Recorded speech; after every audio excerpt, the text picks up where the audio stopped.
এই জন্ডিসের চিকিৎসা সঠিক সময়ে না হওয়ার কারণে আপনার লিভার মারাত্মকভাবে ক্ষতিগ্রস্ত হতে পারে, আপনার লিভার সিরোসিস অথবা লিভার ক্যান্সার পর্যন্ত হতে পারে। জন্ডিস আমরা তখনই বলি যখন আমাদের রক্তে বিলিরুবিনের পরিমাণ স্বাভাবিকের চেয়ে অনেক বেড়ে যায়। প্রথমেই আমাদের জন্ডিসের লক্ষণগুলো জানা অত্যন্ত জরুরি। জন্ডিসের খুব কমন লক্ষণগুলো হলো আপনার চোখ ত্বক হলুদ হয়ে যাওয়া, সেই সাথে আপনার প্রস্রাবের রং হলুদ হবে, ক্ষুধামন্দা, বমি বমি ভাব অথবা বমি হওয়া, পেটে ব্যথা অনুভব হওয়া, কোষ্ঠকাঠিন্য অথবা জ্বর থাকা। তাহলে এগুলো খুব কমন লক্ষণ। এছাড়াও আপনার ত্বকের চুলকানি, জন্ডিস খুব বেশি হলে আপনার ত্বকে মারাত্মক পরিমাণ চুলকানি এবং র্যাশ দেখা দিতে পারে। এছাড়াও অনেকের ক্ষেত্রে আরও ভিন্ন ভিন্ন লক্ষণ দেখা দিতে পারে। এ ধরনের লক্ষণ দেখা দিলে অবশ্যই আমাদের দ্রুত চিকিৎসকের পরামর্শ অনুযায়ী আমাদের জন্ডিসের কারণ খুঁজে বের করা উচিত। জন্ডিস বিভিন্ন কারণে হতে পারে। এর মধ্যে আমাদের দেশে 70% রোগীর জন্ডিস হয়ে থাকে হ্যাপাটাইটিস ভাইরাসের কারণে।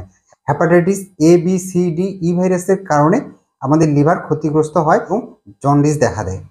হ্যাপাটাইটিস A এবং E ভাইরাস ছড়ায় হচ্ছে দূষিত পানি এবং খাবারের মাধ্যমে। এই ভাইরাসগুলো আমাদের দেহে প্রবেশ করে আমাদের লিভারটাকে ক্ষতিগ্রস্ত করে। এবং হ্যাপাটাইটিস B, C এবং D ভাইরাস আক্রান্ত ব্যক্তির রক্তের মাধ্যমে ছড়াতে পারে এবং সেলুনের মাধ্যমে ছড়াতে পারে। আক্রান্ত ব্যক্তির সুচ, ব্লেড বা ব্যবহৃত কিছু জিনিসপত্র ব্যবহার করার মাধ্যমে এক ব্যক্তি থেকে আরেক ব্যক্তির কাছে ছড়াতে পারে। তাহলে আপনার জন্ডিসের একটি কারণ হতে পারে হ্যাপাটাইটিস ভাইরাস। আরেকটি হলো অবস্ট্রাকটিভ জন্ডিস। অবস্ট্রাকটিভ জন্ডিসটা হচ্ছে কি, এই পিত্তথলি, পিত্তনালী বা অগ্নাশয়ে যদি কোনো কারণে বাধাগ্রস্ত হয়, টিউমার হয় বা পাথর হয়, পিত্তথলি বা পিত্তনালীতে পাথর হয়, তখন এই পিত্তরস পিত্তথলি থেকে আমাদের পাকস্থলিতে যেতে পারে না, আমাদের রক্তে বিলিরুবিনের পরিমাণটা বেড়ে যায়। তাহলে আপনার জন্ডিস হলে এটাও মাথায় রাখতে হবে যে আপনার পিত্তথলি, পিত্তনালী বা অগ্নাশয়ে পাথর বা টিউমার হওয়ার কোনো সম্ভাবনা রয়েছে।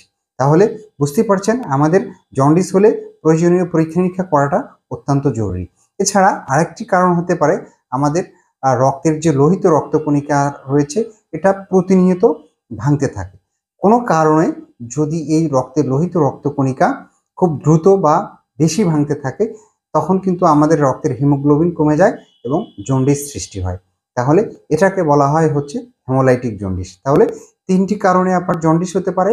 একটি হচ্ছে হ্যাপাটাইটিস ভাইরাস, আর একটি হচ্ছে অবস্ট্রাকটিভ জন্ডিস অথবা আপনার পিত্তথলি বা পিত্তনালী অগ্নাশয়ে পাথর কিংবা টিউমার হওয়ার কারণেও কিন্তু আপনার জন্ডিস হতে পারে।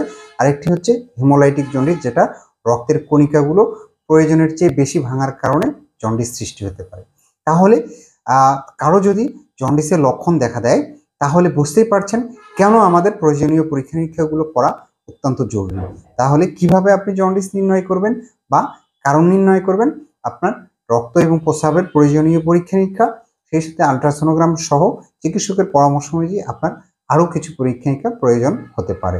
তাহলে লক্ষণ দেখা দিলে খুব দ্রুত, কোনো প্রকার সময় নষ্ট না করে আপনাকে চিকিৎসকের পরামর্শ অনুযায়ী প্রয়োজনীয় পরীক্ষা নিরীক্ষা গ্রহণ করে কারণ নির্ণয় করে আপনাকে চিকিৎসা গ্রহণ করতে হবে। কোনো কারণে যদি আপনি সময় বেশি নষ্ট করেন, তখন ধীরে ধীরে আপনার রক্তে আপনার বিলিরুবিনের পরিমাণটা খুব বেশি বাড়তে থাকবে এবং রোগীর পরিস্থিতি কিন্তু দিন দিন খারাপের দিকে যেতে পারে।